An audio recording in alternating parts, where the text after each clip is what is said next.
दोस्तों, बाबा रामदेव की चालाकी तो याद ही होगी आपको। अपने शरबत को प्रमोट करने के लिए आप सोचिए कितनी चालाकी से अपने प्रोडक्ट की ब्रांडिंग कर दी, नफरत फैलाकर अपने प्रोडक्ट का प्रचार कर दिया। उन्हें पता था कोर्ट में घसीटे जाएंगे, लेकिन उनके पास माफीनामा तैयार रहता है। आप देख सकते हैं पिछला जितना भी इस टाइप का इंसिडेंट हुआ उसमें ऐसा हुआ भी वही, माफी भी मांगी।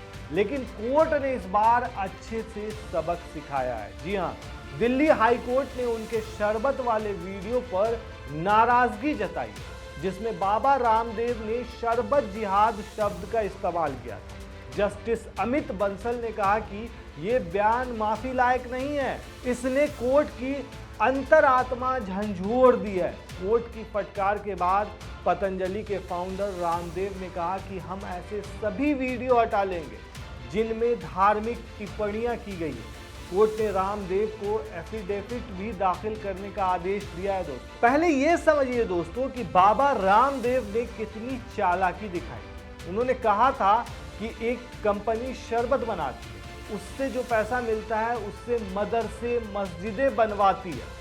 अगर आप वो शरबत पिएंगे तो मस्जिद और मदरसे बनेंगे। रामदेव ने चालाकी से कहा था कि अगर आप पतंजलि का शरबत पिएंगे तो गुरुकुल बनेंगे, आचार्य कुलम बनेगा, पतंजलि विश्वविद्यालय और भारतीय शिक्षा बोर्ड आगे बढ़ेगा। एक यूजर इस मामले पर कहते हैं कि आपने कितने स्कूल बनाए, कितने गरीब के बच्चे वहां पढ़ रहे हैं, बताइए जरा। उन्होंने ये भी कहा था कि मैं कहता हूं कि ये शरबत जिहाद है, जैसे लव जिहाद है और वोट जिहाद चल रहा है, वैसे ही शरबत जिहाद भी चल रहा है। मतलब जिहाद से जोड़ दिया। आप सोचिए, ये बात बाबा रामदेव अपने प्रोडक्ट के लॉन्च के टाइम ही क्यों कहें?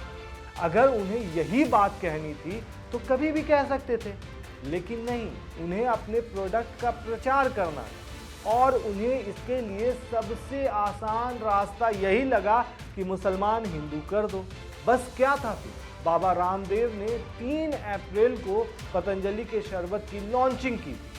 बाबा रामदेव ने बड़ी बेशर्मी के साथ ये कहा था कि जैसे लव जिहाद और वोट जिहाद चल रहा है, वैसे ही शरबत जिहाद भी चल रहा है। सोचिए, सोच कर देखिए कि ये साफ सीधे तौर पे लग रहा है कि वो अपने प्रोडक्ट की ब्रांडिंग कर रहे हैं और उनको ये समझ आ रहा है कि ऐसे बोलेंगे तो ज्यादा लोगों तक हमारा शरबत पहुंचे। दरअसल उनके भड़काऊ बयान के बाद रूह अफ़ज़ा शरबत बनाने वाली कंपनी हमदर्द ने दिल्ली हाई कोर्ट में याचिका दाखिल कर दी। कंपनी की ओर से वरिष्ठ वकील मुकुल रोहतगी ने दलीलें दी। रोहतगी ने कहा कि ये धर्म के नाम पर हमला है। पतंजलि की ओर से एडवोकेट राजीव नायर ने कहा कि हम सभी वीडियो हटा लेंगे।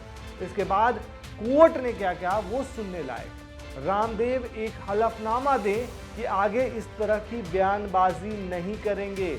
अदालत ने कहा कि रामदेव ऐसी बातें अपने दिमाग तक सीमित रखें, उन्हें जाहिर ना करें।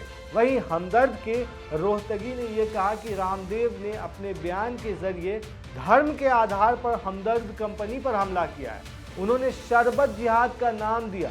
रामदेव का नाम मशहूर है, बिना किसी दूसरे प्रोडक्ट की बुराई के वे पतंजलि का सामान बेच सकते हैं। ये बयान बुराई करने से आगे निकल गया है, ये धार्मिक बंटवारा करता है। रामदेव का कमेंट हेट स्पीच की तरह ही है।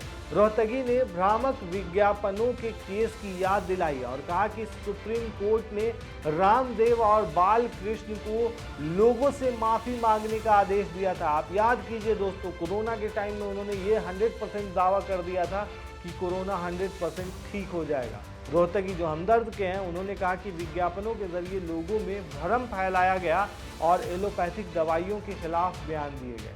विवाद बढ़ा तो 12 अप्रैल को रामदेव ने एक और वीडियो पोस्ट किया। इसमें रामदेव ने कहा कि ये वाले की बात कर रहे हैं जो अभी शरबत जिहाद पे मामला चल रहा है। इसको लेकर के दूसरा वीडियो जारी करते हुए रामदेव ने कहा कि मैंने एक वीडियो डाला, उसमें सबको मिर्ची लग गई, मेरे खिलाफ हजारों वीडियो बनाए गए। कहा जाने लगा कि मैंने शरबत जिहाद का नया शिगुफा छोड़ दिया।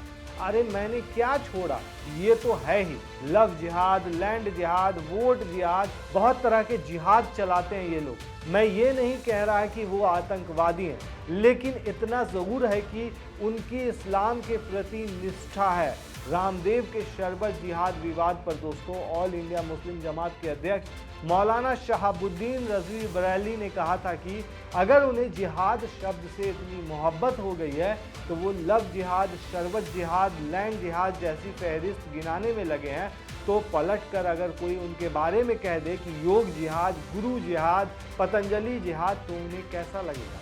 दोस्तों ये पहला मामला नहीं है, इससे पहले भी कई मामले ऐसे आए हैं जिसमें उन्होंने भ्रामक दावा किया है, बहुत ही गलत तरीके से बयानबाजी की है, अपने प्रोडक्ट की लॉन्चिंग के लिए ये तक कह दिया कि कोरोना के टाइम में कि ये अगर इस प्रोडक्ट को आप यूज़ करेंगे तो आप 100% आपको कोरोना नहीं होगा। आप इसी से समझ सकते हैं सुप्रीम कोर्ट ने उस वक्त भी फटकार लगाई थी। और ऐसे कई मामले हैं जिसमें रामदेव को कोर्ट में घसीटा गया है और कोर्ट ने उन्हें फटकार लगाई है, और जिसके बाद वो कई बार रिपीटेड मोड पर माफ़ी मांग चुके हैं, लेकिन फिर भी लोगों का कहना है कि वो सुधरने का नाम नहीं ले रहे हैं और वो इस तरह के बयानबाजी कर रहे हैं, इस तरह का बयान दे रहे हैं। दोस्तों आप क्या कहते हैं इस पूरे मामले पर, हमें कमेंट में ज़रूर बताएं।